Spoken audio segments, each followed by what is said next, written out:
മീനേ സുനന്ദ അല്ലയാ പോണത്. I love you D ചക്കരെ. മീനേ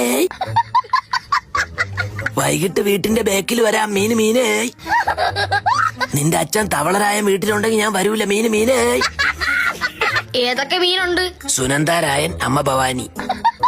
അല്ല, കരിമീൻ, നെയ്മീൻ, ആവോലി, കാളാഞ്ചി എല്ലാം ഉണ്ട്. ഫ്രഷ് ആയത് ഏതുണ്ട്? ഈ നെത്തോലി കുളിച്ച് ഫ്രഷ് ആയിട്ട് അമ്പലത്തിൽ പോയിട്ട് വന്നിരിക്കുക. ഈ മീനെല്ലാം ചത്തോ? തണുത്തിരിക്കുന്നു. പോസ്റ്റ്മോർട്ടം കഴിഞ്ഞപ്പോ മോർച്ചറിലോട്ട് കയറ്റും. അതിനുമ്പ് വേണമെങ്കിൽ മേടിച്ചോ. ഞാൻ നേരത്തെ പോയപ്പോ ചാള ഉണ്ടായിരുന്നല്ലേ? അതിന് മസ്തിഷ്ക ജ്വരം വന്ന് ഐസിൽ നിന്ന് വെന്റിലേറ്ററിലോട്ട് മാറ്റി. മീനൊക്കെ വരോ ഇത്? പിന്നെ അത് ഫുൾ ടൈം വെള്ളത്തിലല്ലേ. ഈ മീൻ വെള്ളത്തിൽ കൂടെ പോകുമ്പോ അതിന്റെ പുറത്ത് ചെളിയൊന്നും പറ്റൂലേ? ഇല്ല, അത് സ്വിമ്മിങ് സൂട്ട് ഇട്ടല്ലേ നീന്തുന്നത്. മീന്റെ ലിസ്റ്റ് എഴുതിക്കോ. അയല 1/2 കിലോ. എഴുതാനാ? നേരാ തിരുമേനി, ഈ പച്ചൻ പള്ളിക്കൂടത്തിൽ പോയിട്ടില്ല. എന്റെ ഭാര്യ ഡെയിലി ഇവിടെ നിന്നാ മീൻ വാങ്ങുന്നത്. ആരാ ഭാര്യ? മീന്. മീനിനാണ് കല്യാണം കഴിച്ചത്. മനുഷ്യരാരും കിട്ടിയില്ലേ?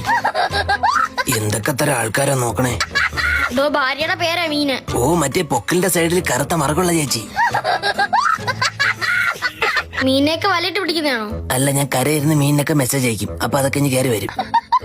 അങ്ങനെ വരോ? പിന്നെ അതൊക്കെ എന്റെ അച്ഛനും അളിയന്മാരും അല്ലേ. ഈ മീന്റെ കണ്ണീന്ന് വെള്ളം വന്നിരിക്കുന്നു. അതിന്റെ വീടിന്ന് ജപ്തിയാ, അതായിരിക്കും കരയുന്നത്. ഈ ചാളെന്തിനാ നെത്തോലിയുടെ അടി കയറി കിടന്നത്? അതിന്റെ ബെസ്റ്റിയാ അത്. ഭയങ്കര കെയറിങ്ങാ. നിങ്ങൾ വലയിട്ട് മീൻ പിടിക്കുമ്പോ ചെറിയ മീനുകളോട് തിരിച്ചിറങ്ങി പോകാൻ പറഞ്ഞൂടെ? പാവങ്ങള്. അവർക്കിന്ന് സ്കൂൾ അവധിയാ, അതുകൊണ്ട് ഇവിടെയൊക്കെ ചുറ്റിക്കാണാൻ വന്നതാ. ഇതിനെന്തിനാ കരിമീൻ വിളിക്കുന്നത്? അതെവിടെ പോയാലും കണ്ണിൽ കരി എഴുതും, അതുകൊണ്ടായിരിക്കും. ഞാൻ എന്റെ വൈഫിനെ വിളിച്ച് ചോദിക്കട്ടെ ഏതൊക്കെ മീൻ വേണമെന്ന്. എന്റെ ഫോണിലാണെങ്കിൽ ബാലൻസ് ഇല്ല. ഇയാളുടെ ഫോണിൽ തരൂ. ഓ, അതിനെന്താ. ഹലോ അക്കു, നീ വീട്ടിലോട്ടോ? ഇവിടെ ആരുമില്ല. അത് മീനെങ്ങാനും കൊണ്ട് ചെല്ലാൻ പറഞ്ഞതായിരിക്കും. നീ ഇന്നലെ വന്നിട്ട് പോയപ്പോ നിന്റെ മഞ്ഞ നിക്കർ എടുക്കാതെ പോയത്. സാറെടുത്ത് വാ നിക്കറ്, ഞാൻ വേറെ മേടിച്ചോളാം. ഇന്നലെ രാത്രി നീ വീട്ടിൽ പോയിരുന്ന ഞാൻ മീനും കൂടെ കൊടുത്തുകൊണ്ടിരുന്ന എങ്കിൽ ഞാൻ ഇവിടെ പറഞ്ഞുവരുന്ന. ശരിയാ, എന്റെ ഭാഗത്തും തെറ്റുണ്ട്.